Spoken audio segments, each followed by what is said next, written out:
everyone, and welcome back to Cinderella Phenomenon Evermore. So today we're going to start Waltz's route.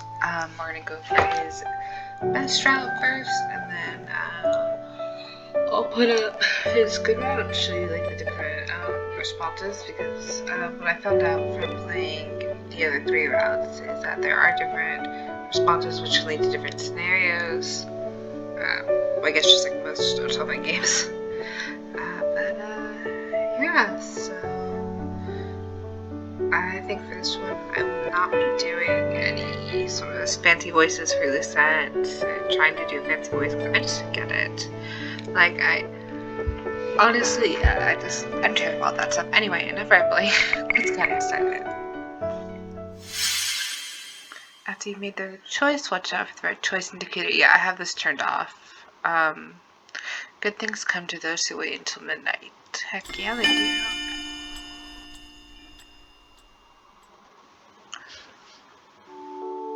Once upon a time in a land far away, there lived a princess. She was known as the Ice Princess, named for her frigid heart and unyielding coldness towards others. The princess shunned all who sought to help her. She was scared to go out into the world, so she locked herself up in her palace. Then one day the Ice Princess became the victim of the infamous fairy tale curse and was forced to go from riches to rags. As the princess struggled to come to terms with a new life, she met a very special man. The two endured much strife, helping each other overcome various ordeals. In the end, they emerged victorious. The special man thawed the princess's ice-cold heart and dried her dampened spirits. The two vowed to love each other for the rest of time, and they lived happily ever after. But what happens after happily ever after? Alright, so we're going to keep the name the same because I'm not creative enough to come up with a new name. Plus, I mean, I like her name, you know? It's a nice name. Oh my god. Gotta wake up. Grab a brush and put a little makeup. I think Waltz should be... Oh, Waltz's green, okay. Oh, because aren't Waltz's eyes green? Anyway, the Witch Queen. Protect our kingdom. I will always be with you. I'm trying my best, Father, but... In the last month alone, there have been 4 incidents caused by corrupted witches. Oh, no, I'm sorry, his eyes are red. I thought they were green. Oof, I forgot. So, like... in the original Cinderella Phenomenon, which if you haven't seen it, played it, go do it. It's free to play. There's a bunch of playthroughs on YouTube.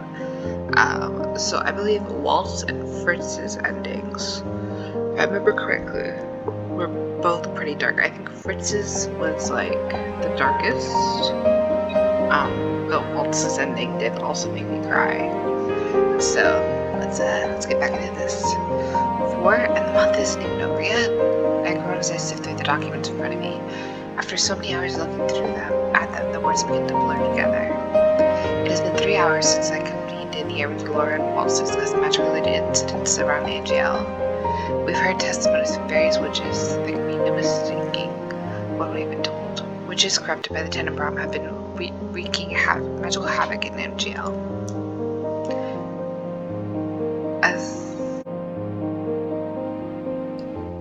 As the bearer of the Tenebrum crystal, it is my duty to make sure they are punished for misusing their magic. And as the Queen of Angel, it's my responsibility to make sure they are punished for their crimes. I told my father to protect this kingdom, but some days I feel like I'm not up to the task. The gloomy thought weighs down on my shoulders, makes me feel small and weak. But then I feel a familiar warmth. Waltz, settling his hand over mine. He flashes me a reassuring smile. He does not speak, but I know what he would say if he opened his mouth. Your burdens are mine to carry as well. I turn to him and whisper softly beneath my breath. Thank you. Waltz just nods as we turn back to the conversation. Even just a cursory interrogation shows that these witches are Hilda's followers. Mother, even after your death, we still feel the effects of your corruption. Right now, the best thing to do is tighten security and add more witches to the kingdom patrols. I'll do as you command, Lord Waltz. Calmly, Waltz designates duties to the witches we currently have employed at the palace. For the last 2 years, I've been trying to mend the relationship between witches and humans. I expect the number of human hate crimes to have dwindled by now, but this is not the case. I'm not doing enough. I eventually dismiss the witches with a wave of my hand, but Delora and Waltz remain. I lay down an exasperated sigh as I set my chin on the table. Tired? I'm fine. Lisa has been running herself dry. I bolt upright with a frown. Trouble in paradise? The nightmares are starting to get bad again. You did not have to tell her that, Waltz. The nightmares Waltz is referring to are the side effect of being the tenant bearer. When it's overfilled with negativity, these negative emotions plague me in the form of nightmares. And the way to deal with these nightmares is to balance out the crystal element that requires finding and dealing with the major source of negativity. Waltz shakes his head. You know, I only ever tell on you because I'm worried. The last thing I need is to be lectured by an overbearing witch right now. I'm not going to baby you, Lucette, but you know I'm always here when the going gets tough. I sympathize with you, truly, but being both the bear and the queen is a colossal responsibility. It would take its toll on anyone. Still, you need to take better care of yourself, otherwise you're going to worry the rest of us to death. I've already said multiple times you're all better off not worrying about me. Dolores snorts, as if we could just ignore you. Parfait left you my care, Lisa. It's my responsibility to watch over you, whether you like it or not. I'm fine, Delora. I just need to rest. Delora turns to Waltz. You ought to pamper your soon-to-be wife more, Waltz. Waltz laughs softly, sheepishly. I try, but you know how stubborn Lucette can be when she sets her mind on a goal. Then try harder. Waltz salutes. Yes, ma'am. The banter brings the briefest of smiles to my face. Speaking of any news on the marriage, you've put off the wedding ceremony many times now. You know the reason why. Dolores sighs. I know you're busy, but at least you could just treat yourself to a wedding. She clicks her tongue. Or are you planning on making Waltz wait forever? Waltz smiles. I'm happy to wait forever if I need to. The ceremony has never mattered. As it should be, Waltz. Oh my god, what a precious being. I love him so much. He reaches out to squeeze my hand. The important thing is that we're together. My head trembles at a soft smile. No, Dolores, right. I should not keep putting this off. I want to call you my husband. Waltz leans down to plant a kiss on my forehead. How many years did I wait for you to find me again, Lisa? I'm in no hurry to get married. There are other people in the kingdom who need you a lot more. You two really need to learn how to put yourself first for a change. Dolores stands for a cheer with a stretch. Anyway, I'm heading out. Until next time, Lisa. Waltz. Dolores raises her hand in a casual wave as she exits the throne room. The room is briefly silent after she leaves. Then, Waltz looks at me, eyebrows raised. Hey, you. Hey, yourself. Waltz brings his hand to his lips.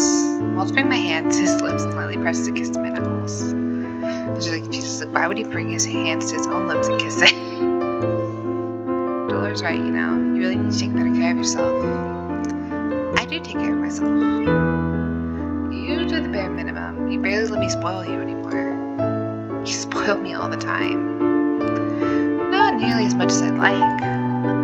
Waltz glances furtively toward the doors, then smiles a mischievous smile that makes my heart flutter. Come here. He pulls me out of my chair and into his lap, where he traps me into a warm embrace. Oh my god, this is getting spicy already. Oh my god, Waltz. He leans forward, whispering in my ear. I really wish you'd rely on me more. I settle myself against his chest with a sigh. The sound of his heartbeat is calming. I've been relying on you too much already. I've been working hard to carry my father's mission of peace, but it's been exceptionally difficult balancing my responsibilities as both the Tenant Brown Bearer and Queen of Angel. I do not know what I would do without Waltz, who has been by my side this whole time, helping me resolve Tenant Brown related issues. In addition, he's also been making time to better understand the kingdom's policies so he can someday step in to rule beside me. Waltz, the King of Angel. The thought of us ruling side by side warms my heart. Still, Waltz talks about me overworking myself when he is definitely working just as hard. I have just begun to relax when I stop, realizing suddenly I'm in a meeting with the royal advisors. Today's meeting is about the importing of minerals and coals in the kingdom of Seto. I slide off Waltz's lap with a sigh. The advisors will be here soon. Oh, ready? I settle my hands on my hips. Don't you have your magic lessons now as well? On top of his other responsibilities, Waltz also teaches young witches at the tavern once a week.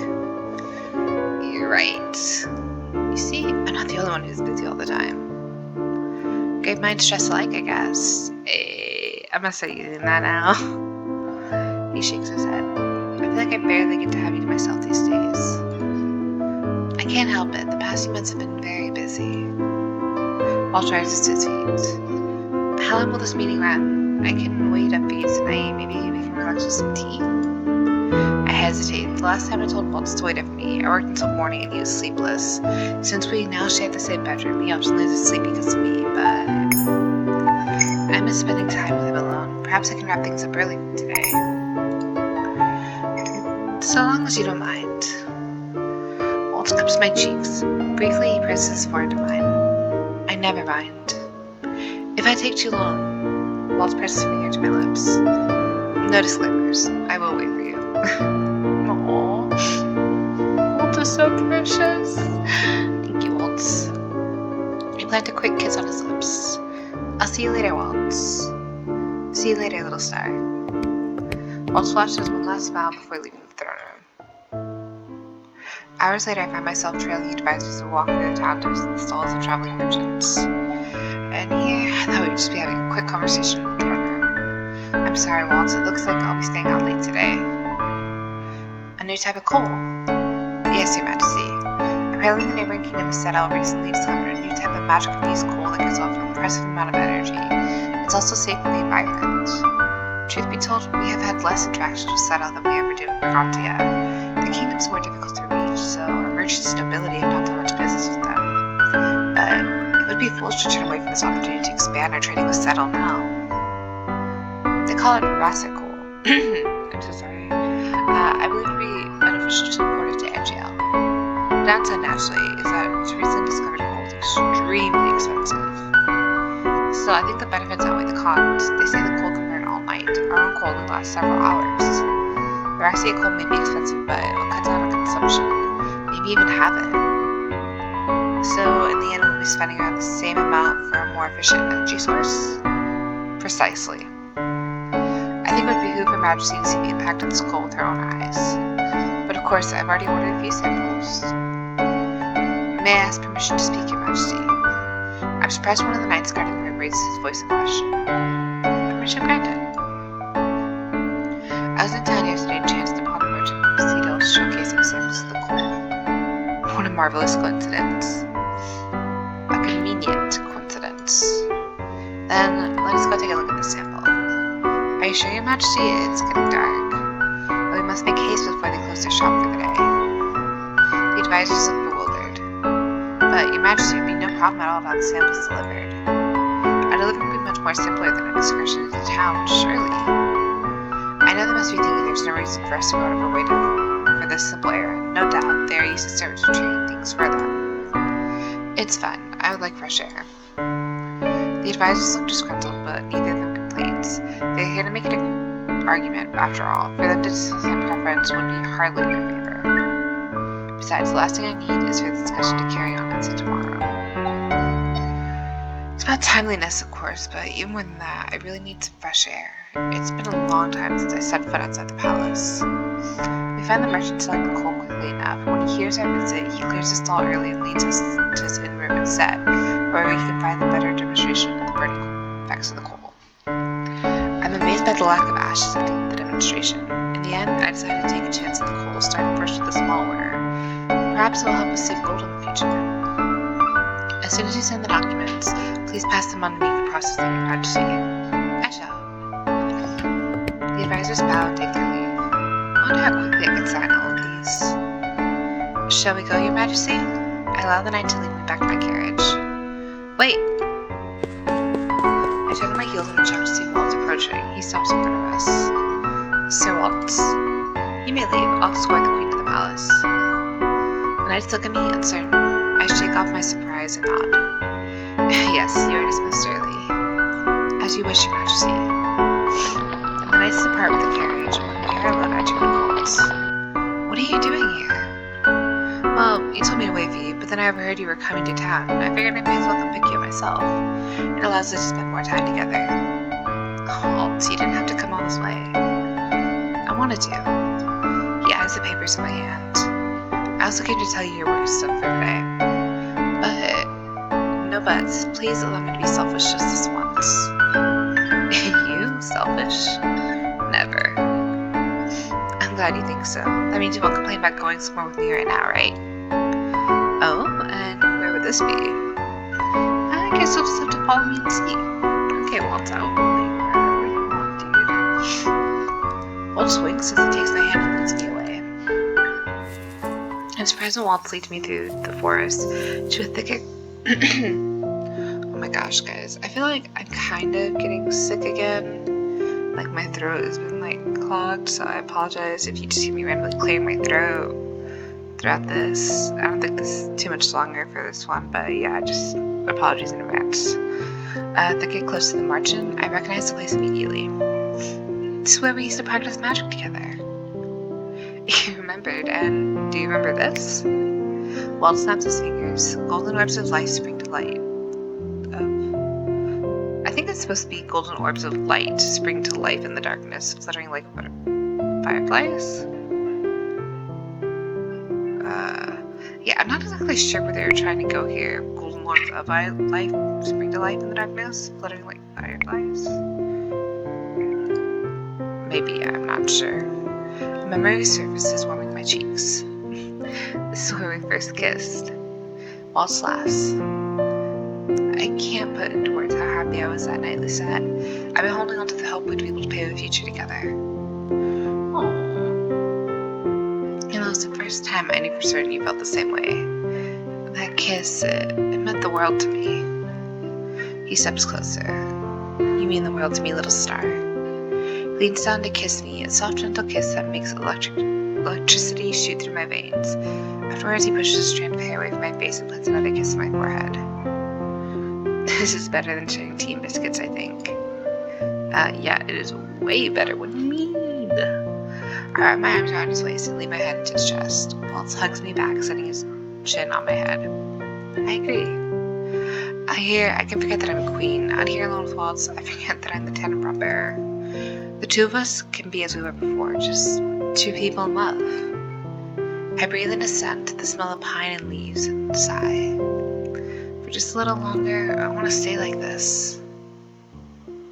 When I wake up the next morning, Waltz has already left, probably for some more errand. I do not have any meetings for the day, so I decide to remain in my room and focus on paperwork. Sitting here at my desk, I cannot help but remember all those nights Father disappeared, leaving us all alone. He was always talking about being busy. Now I know why. I did not anticipate there'd be so much to take care of. My frustration dips to a muddy grief. If Father were still alive, he would be helping me do all this. I wipe up my eyes, which are suddenly glassy with tears. Even though I lost Father years ago, the weight of his death still makes me feel breathless some days. I still remember that day, the day my father apologized for being so distant, the day I lost him forever. I miss him. A knock on my door jolts me from my thoughts. I quickly wipe the tears away. Who is it? It's me. May I come in? You may. The door opens to reveal Emmeline smiling brightly. She holds a tray of biscuits and teacups on it. What is this? You've been locked up in your room all day, so I figured maybe you'd like a tea break. Emmeline sets the tray down on my table. The sweet smell of fresh pastries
good for you two to go out to town.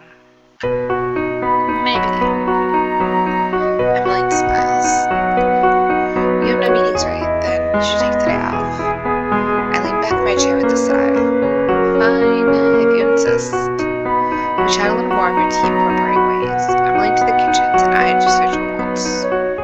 I spent 30 minutes searching, but Waltz is nowhere to be found. None of the servants have seen me either. He must have gone to town then. Good morning, Your Majesty. I whirl at the sound of the voice. It's Fritz approaching with his usual smile. Fritz. When I broke all the fairy tale curses, I relieved Fritz of his duties in the personal night. I no longer needed one with Waltz by my side. Many were wary of Fritz even after I broke his curse. They had reason for it, as Fritz worked with both Mother and Mithras while he was cursed. But he did those things for an alter ego he could not control. I know this, and I parted for his crimes many years ago. It's nice to see you out and about rather than locked away in some stuffy room. Fritz Engels said, You look like you're on the hunt for someone. May I ask whom? I'm looking for Waltz. Lord Waltz. I've heard he was doing a show in town today.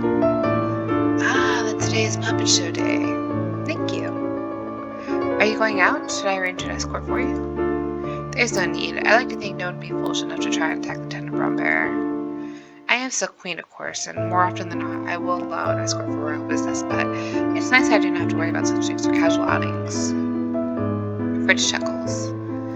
True. Still keep on your toes, Majesty. Of course.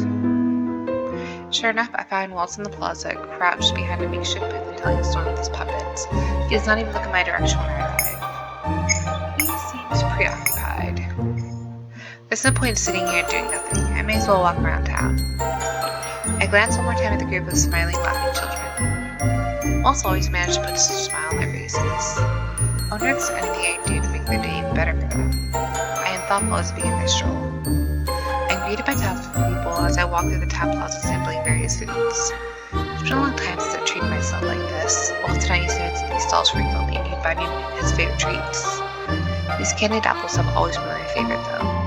I must have been unconsciously thinking about them because I soon find myself in front of the candied apple stall I was first visited Waltz years ago. Your Majesty, the merchant behind the stall bows. What a pleasure to see you again. Likewise, it has been a while. I surveyed the apples on display. Some are covered in crystal, others in caramel, still others sprinkle crystallized sugar, and there are a couple of candied flakes in them. These all look delicious. Any shake it if you fancy, I can cut some samples for you. How am I to choose? It occurs to me I can get 2 apples. I can treat Waltz to dessert like he so often does with me. Or, I reach into my coin purse for several silver pieces which are side on the table. The merchant stares wide-eyed. Your Highness, I can't take all this. It is ample compensation for all of your apples, I'd say. All of them? I would like to treat some people. Waltz was wrapping up a story when I returned to the plaza. And they all lived happily ever after. I approached the booth from behind. The children who noticed me hide giggles behind their hands. Waltz looks quizzical until I poke him in the shoulder. He jumps. The children laugh as he whirls to face me, eyes wide as saucers. Listen. Hello, Mr. Magician. It's the Queen. The Queen's here. She must have used her magic to sneak up on Waltz. I wish I still had the imagination of a child. That's right, you ought to pay more attention to your surroundings, Mr. Magician. Forgive me, my queen. I didn't realize you were leaving the palace today. Emily convinced me to take a break. I thought I'd walk around while you were doing your show. For the first time, Waltz seems to notice a tiered tray. I'm not tired. I'm tired, not the trays. I'm carrying. His lips pull into a wide grin. What's that? The treat for some children I hear have been really good. I turn to the children who have crowded near and are pointing silently at the candied apples in the trays. So, have you all been good? Yes! The children yell excitedly in unison. Then I'm here to deliver special treats. Carefully, I begin to set the satin trays down onto Waltz's booth. We hand out the candied apples, one for each child, and take the last 2 for us. A traditional candied apple for Waltz and a chocolate caramel covered apple for me. Well, this is a very pleasant surprise. I wanted to do something nice for the children. It was a wonderful idea. They loved it. I love it. He leans forward to kiss my forehead. That's my little star. Always so thoughtful. Not as thoughtful as you. I respectfully disagree. His eyes light up when he takes a bite of the apple. These are always the sweetest when shared with you. I would never think to have one without you. They're so cute. Oh my god, they're so sweet. I rise to my feet and hold out my hands. Shall we head back? Waltz grabs my hands. We shall. The two of us just began our walk back to the palace when someone calls my name. Lucette! Queen Lucette! Waltz and I tune in unison to see Anise rushing towards us, Chevalier on her heels. Anise! Chevalier! It's so good to see you! Chevalier looks at me firmly. It's been 84 years. He laughs when I nudge him in the shoulder. You are as melodramatic as always. Perhaps, but it's no exaggeration to say it's been far too long since we last saw you. We've been busy. Too busy. We barely have any time for each other even. But we try our best. Such is life. How have you both been? It's been business as usual at the clinic. Anise is an excellent assistant. The patients adore her. Everything I've learned, I learned from you, Chevalier. You're a great teacher. Chevalier puts a hand to his heart. Anise, my heart is sure to implode if you keep heaping such praises upon me. Oh my god, what a player. He never learns. Just kidding. I'm happy. He seems happy, you know? That's what I like to see, like, other characters that you don't, that if you didn't choose their route, they're still happy, or they're like, they found someone to make them happy, you know? Because it's like happy endings for all. It makes me sad to be like, oh yeah, they really loved this character and then they can't be with her, you know? I don't know. That's just me personally, though. Anise just laughs at that. She's probably more accustomed to Chevalier's dramatics than all of us by now. It's just the truth. Chevalier and Anise have been working together ever since Chevalier remembered he was a doctor 2 years ago. Anise has always been interested in following in her late father's footsteps. I'm glad she has the opportunity to learn more about medicine under Chevalier.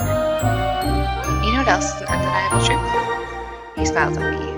That we owe a lot of our good business to you, Lucette. All I did was recommend your clinic to a few nobles. It started that way, but now we see so many clients from all over the kingdom. We are truly grateful to you, Your Majesty.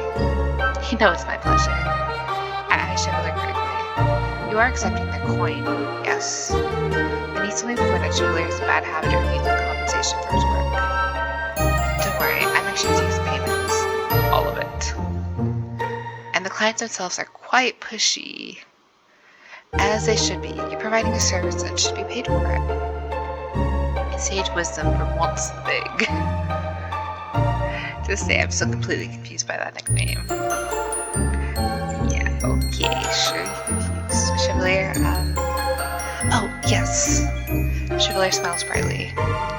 It's been a pleasure catching up, but we should get going. We were on our way to pick up some much needed supplies. That is definitely more important than conversing with us. Conversing with the Queen of Angiel? Never. Hopefully we can all speak again soon. A marching reunion would be great. Waltz has a forlorn look in his eyes when he suggested it. Marching was a sanctuary for him much longer than it was for me. And now he misses it often. Sometime soon. It's a promise. We exchanged farewells before parting ways. By the time we arrive at the palace, my body is racked with exhaustion. It seems all the days of sleeplessness have finally caught up to me. I manage a quick bath before collapsing onto my bed. The soft mattress makes me sigh with relief. If only I could spend the next few days sleeping. You know, I felt that 100%. Like, I feel like I need to sleep for at least 2 to 3 days to catch up on sleep. You know? Lucette? Waltz was in the middle of dressing, comes to sit on the bed beside me. His shirt lays forgotten on a nearby chair. Oh my god, are we about to see shirtless Waltz? Y'all, are you prepared? I'm kind of not prepared, but I'm ready, you know? Are you alright? I am. You look exhausted. Would taking some of that potion help you sleep better? Delord had already given me many different kinds of sleep potions, but they may help me fall asleep faster, but they make the nightmares more intense. The mattress creaks as Waltz lays down beside me. He wraps his arms around me from behind before I can turn. Yes! Oh my god! Shirtless Waltz for the win. Oh my god. He's so hot. Anyway, the minute he wraps his arms around me, I relax. He's just taking a bath that smells like mint soap. It's a soothing, refreshing scent. Is there anything I can do to help you? Tell me a story. Waltz always tells the best stories. Let's see. He drums his fingers against my hip. Once upon a time, there's a witch who fell in love with a princess. The princess was the kindest, most beautiful woman he had ever met, and he knew immediately that she'd sold his heart. But the witch did not ask for her heart until she gave it to him, willingly, unless she reciprocated his feelings. Did not want to ask for her heart, I'm so sorry. So he watched over her from afar and wished for her happiness with all his heart. But then, the princess did fall in love with him. Waltz presses a kiss to the top of my head. He speaks softly to my hair. Yes, and the witch knew he was the luckiest man in all the realm. Did they live happily ever after? I can feel Waltz's smile. I don't know. The future's still being written. A soft silence settles over the room. I hate cliffhangers. Oh? Waltz shifts slightly, propping himself up on one elbow so he can look down at me. I guess you'll have to make time for me every night so you can hear the rest of the story. Neglecting all my queenly duties for a story? That'd be awfully irresponsible of me. I reach up to cup his cheek. But neglecting them for you, that is dangerously tempting. I would do it. Like, oh my god, how can you deny a man as sweet, as wonderful, and as hot as Waltz? Like, I shudder when Waltz turns my hand and presses a gentle kiss to my wrist. I'm the luckiest woman in the world to have someone as good as you by my side. Strangely, Waltz falters. His eyes flash with uncertainty. I try my best. His voice is uncharacteristically quiet. It's such an abrupt change that I cannot help but be worried. Waltz, is something on your mind? I was just thinking about the past. He settles back on the pillow and closes his eyes. You remember when we were children? You were my guiding light back then. You still are. And you were mine, Waltz. You still are. Again, there's an awkward silence, but then Waltz smiles. I'm glad the feeling is mutual, he said. His eyes are still closed, and I know Waltz will have well enough to know that means he's ready to sleep. One moment ago he was asking how he could help, and now he seems ready to shut out the world. I hope whatever's bothering him disappears in the morning. Good night, Waltz. Waltz grips me a little tighter. Good night, little star. Alright, and I think that should be, the end of chapter 1. Alright, well, thank you guys so much. I'll try to record chapter 2 soon. I don't know when. Like I said, I just feel weird about recording when there's other people, and then I would record at night, but my boyfriend plays games, and he is very loud. So we will see what happens. But yeah, I hope you guys are enjoying it. Let me know what you think in the comments below, all that stuff, and I'll see you in the next one. Bye!